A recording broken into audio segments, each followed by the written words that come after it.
the Cowboys and Steelers start training camp tomorrow.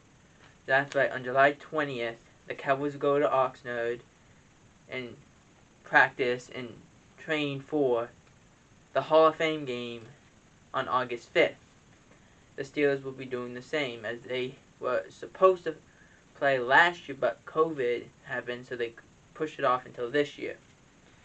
So there's a lot of notes we have to get into so we can move forward in the journey to get to the NFL season. First off, the Bucs were not able to get a deal done with Chris Godwin before the franchise tag deadline. What happened was we were expected that the deal was going to go through. It did not happen. And so the expectation would be he's going to be on his deal. Roughly, he's going to make about $17.8 million. So it's all going to work out for him. Moving into some more uneven news, uneven territory that probably shouldn't be in there, but it does happen. Players make mistakes. People make mistakes all the time. Frank Clark faces 3 to 5 years in prison due to a fact that he had a weapon in his gym bag and another weapon in his car in California. Let's make this abundantly clear. It was California.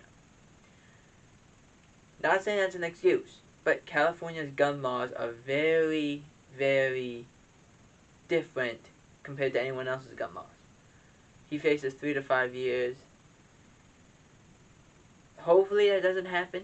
Hopefully everything goes well and maybe it's just a fine, but this is his third instance with a firearm.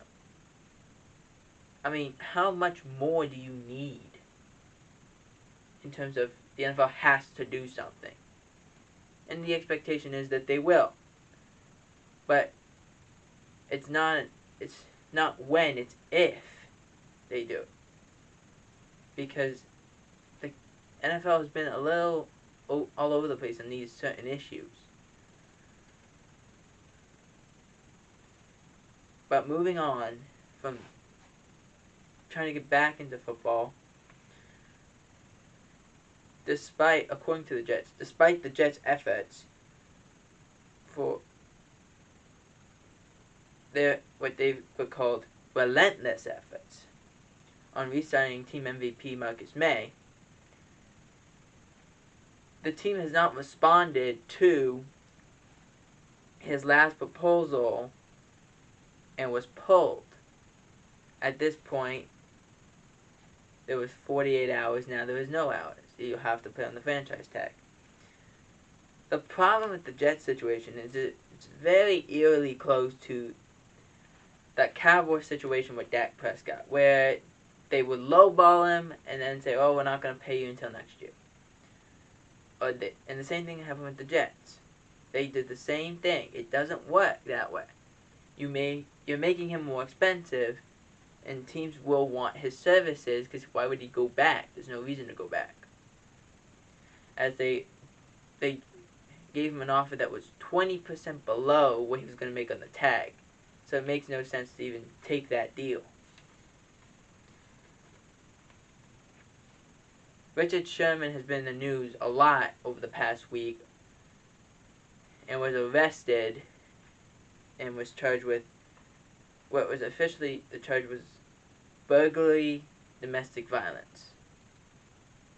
All in one. As he was not able to get bail was denied, but he was released from jail in Kings County, Seattle, Washington, and to the point that Richard Sherman said that he apologized to what happened and for what happened. His wife said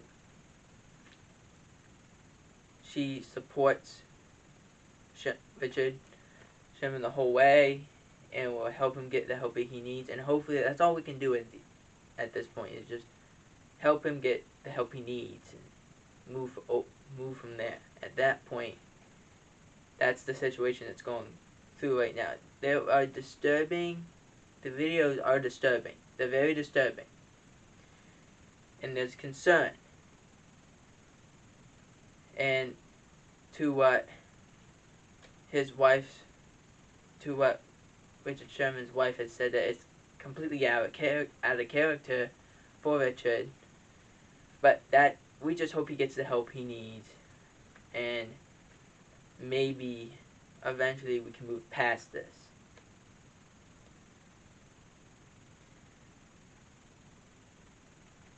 The Jacksonville Jaguars offensive tackle Cam Robinson to play on his franchise tag. And there's a trend to this. Out of all the people who are on franchise tags, one guy got an actual deal before the deadline happened, in which we'll talk to in a few minutes from now.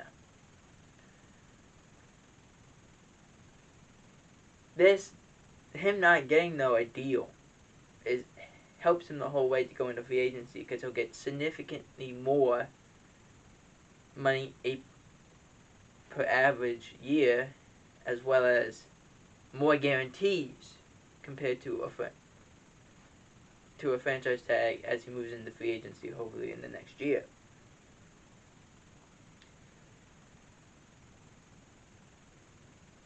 Bears star wide receiver Allen Robinson was unable to also get a deal, meaning he's going to play on his $17.88 million deal. This is roughly what Chris Godwin's going to get, and it is an interesting time for Allen Robinson as well as Chris Godwin, because your services are needed. It's just, where will they be? Where would they be needed? It's more of a wait-and-see game for the 2021 season for both Godwin and Robinson. Moving to another player who did not get a deal and is forced to play on the franchise tag this year is Washington football team's guard Brandon Sherman. He was unable to reach a deal. He's expected to play on the $18 million franchise tag. And that's pretty much what's going to happen.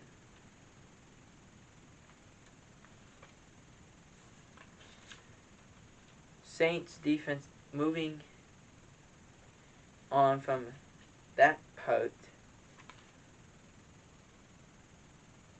moving into another division in the NFC, is Saints defensive tackle David Onyemata was suspended for 6 games for violating the PED policy that the NFL has. This is huge. David Onyemata is one of their best defensive tackles, and he is now suspended. And you got a rough stretch of games if you're a Saints fan for the first 6 weeks. It's going to be very important for the Saints. Can they perform at a very high level without Onyemata? The Cowboys have released a Robinson.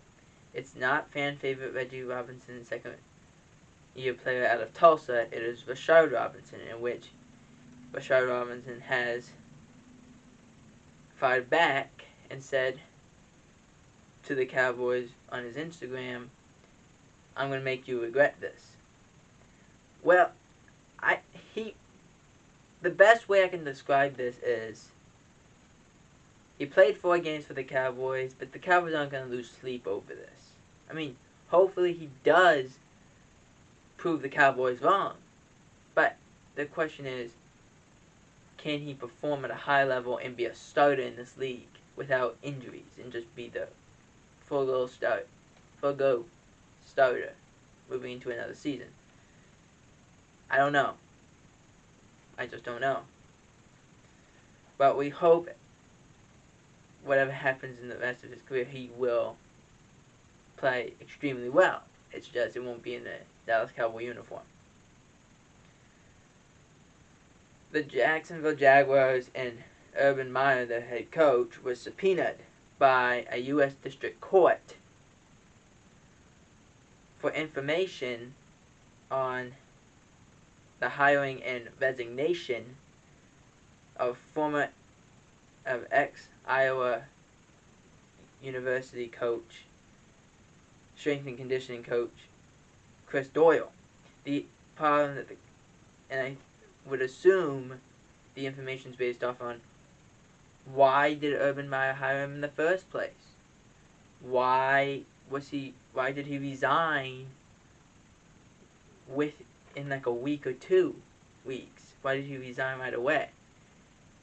What were they gonna find something? The questions continue to go over and over, and now we got many people asking, well, what did happen, and why would the Jacksonville Jaguars employ a guy even though it was only for a short period of time, as of 2 weeks?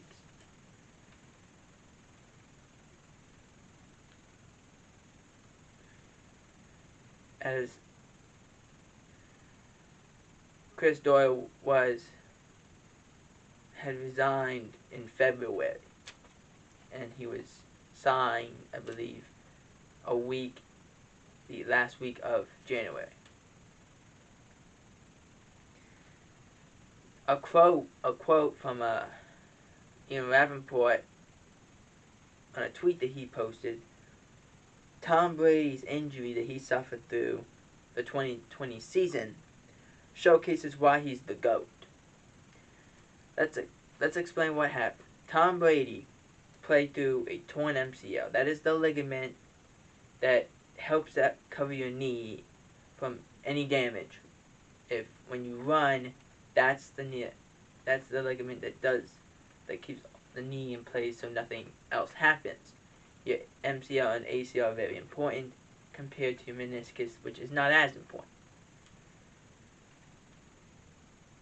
But it does prove why Tom Brady is the GOAT, because to play at 43 on essentially a busted knee because of a torn MCL, and we've heard stories of players being able to do it, but at age 43, it's like that's another mountain of amazing at this point for Tom Brady's career, to play through a whole season injured. As Brady said in an interview, he got it in late last April, not this past April, the 2020, before the 2020 season, in April or in May. So that's very much showcasing how unbelievable this is, to go and be able to play on a torn MCL at age 43. We've heard stories of players playing on broken legs before, but something that's so much of your knee. Like Cole Beasley last year, I believe, played on I don't remember if it was either a tibia or a fibula, but they both classify as a broken leg. That is the same case. That's what he went through this whole 2020 season. And we heard stories of, back in the day, Jack Youngblood, a former defensive end for the Los Angeles Rams, played on a broken leg, in terms of it was the same injury as Beasley, either a torn tibia or fibula, in which he went back in the game and then went and played the next week. So it takes that takes guts to play. And some people say, either he has guts or he doesn't have a whole lot of brains. It's the way you look at it. Personally, I think it takes guts, but that is my opinion. Panthers' Taylor Morton signed a 4-year, $22 million extension with the Panthers on the day of the deadline. This is the one guy that I said signed a deal before the deadline hit. Raiders running back coach Kirby Wilson has informed the team that he is retiring. Coached 2 decades for 7 different teams, and that's an unbelievable number. You saw what he did with Josh Jacobs, when Josh Jacobs was brought into the league. It's impressive to be a coach for 2 decades with 7 teams. Because it showed that you're one of the better coaches because you got so many opportunities to showcase that I am a great coach. But we hope whatever else he does, he will be extraordinary at it. Another retirement is Ted Ginn Jr. Ted Ginn Jr. has announced his retirement. It was as of Friday. After a 14-year career, the speedster played with the Dolphins, the 49ers, the Panthers, the Cardinals, and the Bears. And with Ted Ginn, I loved watching Ted Ginn. I thought he was a great player. He obviously made a chance to get to a Super Bowl with the Carolina Panthers back in 2015. And you wish he would have gotten a chance to play and win a Super Bowl, but that just didn't happen. And sometimes it just doesn't happen. But congratulations to Ted Ginn on a great career.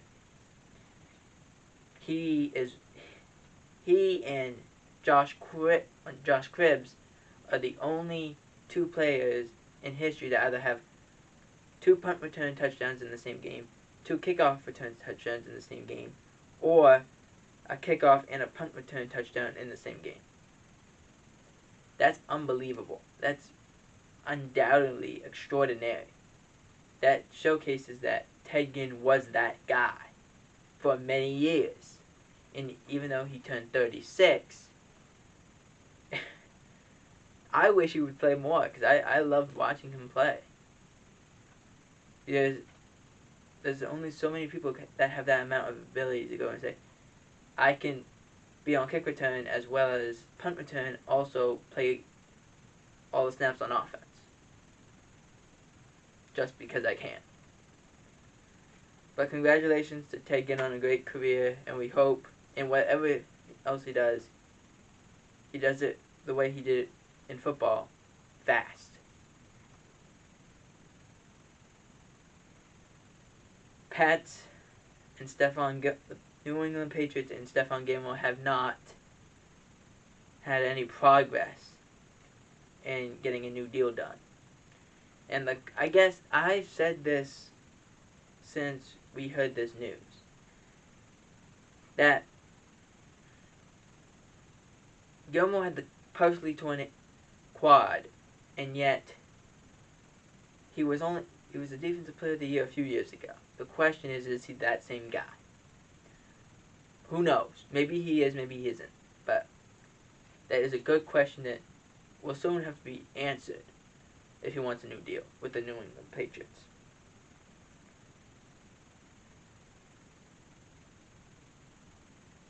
Steelers are hosting free agent pass rusher Melvin Ingram today. Ingram also has interest from the Kansas City Chiefs as well as the Miami Dolphins. The question is, where would he go? If it was me, I'd either go to Pittsburgh or Miami because you're going to have your best chance in those 2 places because they got good defenses. But maybe he goes to Kansas City and takes over Frank Clark's role for the 6 weeks that Frank Clark is suspended. We don't know. But there's more holes in the Pittsburgh defense, and he probably has a better chance of succeeding in the Miami defense.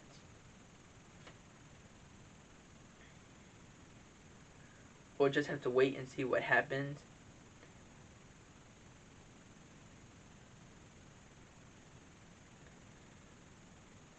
The Vikings defensive tackle Michael Pierce suffered a calf injury that puts him in doubt for the start of training camp, but is not expected to hunt his way through to the regular season. So that is a good news. There's a silver lining in this injury that it should not affect him to start the year. Malik Hooker is one of the players we have not talked a lot about in the recent weeks and months to visit with the Steelers on Thursday. Malik Hooker obviously had interest from the Miami Dolphins and the Dallas Cowboys. Excuse me. The problem with those two places were his medicals didn't check out. They were not good. In fact, the Cowboys went in a different direction because of his medicals didn't check out. So hopefully his medicals are better so he can stay in the league. But the question is, can he stay healthy? Drafted in 2017, played 34 games, played well in those 34 games, he just hasn't been on the field a lot. JuJu Atkins was cleared by Cowboys team doctor, Dr. Cooper, for football activities. Should take visits soon. Now, does this give the Cowboys an opportunity to say, hey, we want to sign him? Yeah, it does.